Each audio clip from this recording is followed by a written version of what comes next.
Hi everybody, this is lessons about 6.1 integers, and it's fairly easy. It's actually fairly short, and this is going to be on page 248 to 251.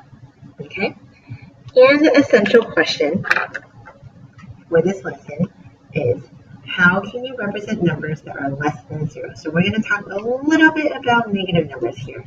So essential question, how can you represent numbers that are less than 0? Okay, and here's some key vocabulary words you need to know for this lesson. The first one is integers, and what integers are is positive or negative. This is a negative symbol. Whole numbers. Okay, so we're talking about whole numbers here. We're not talking about decimals or fractions anymore. We're talking about whole numbers. So for example, positive numbers can be 5, okay?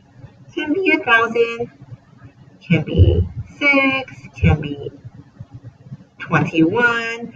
And how you can write positive number is, for example, 1. You can also write the positive in front, positive 1. All of these you can add positive in front of it, but then remember how we said that mathematicians like to write as little as possible, so that positive there kind of just disappears. And for example, 3, instead of just regular 3, you can also write plus 3, which is positive 3, okay? And this is the same thing. So negative numbers, same thing.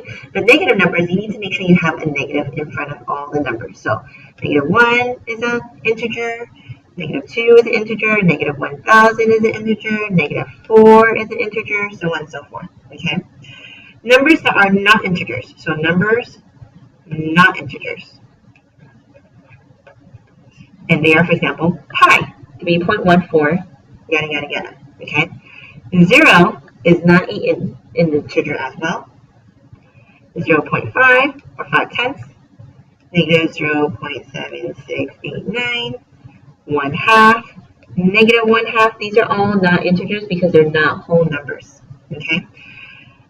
The second vocabulary you need to know is opposites. And they are two numbers that are the same distance from 0 on the number line, but opposite sides of 0. So for example,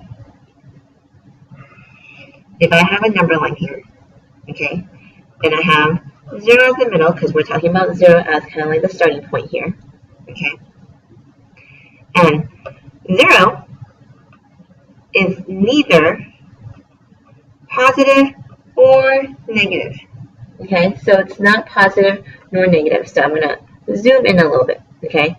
0 is not an integer because it's not positive or negative. So right here, negative 1, the opposite of negative 1 is 1 because both distance are one interval from 0, okay? So negative 2, the opposite of negative 2 is 2. The opposite of 3 is negative 3. 4 is negative 4. Negative 5, the opposite of that is 5, so on and so forth, and we can keep going, okay?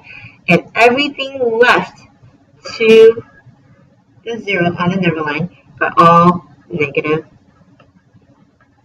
numbers.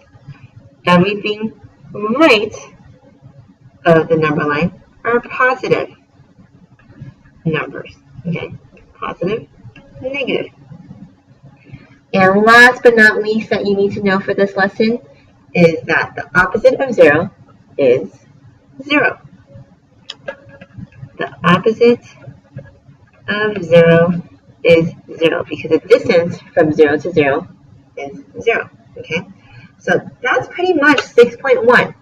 If you have any question, make sure you ask me, but this is a fairly short lesson, so when I come back, we're actually going to move on to 6.2, okay? Have a good day. Bye-bye.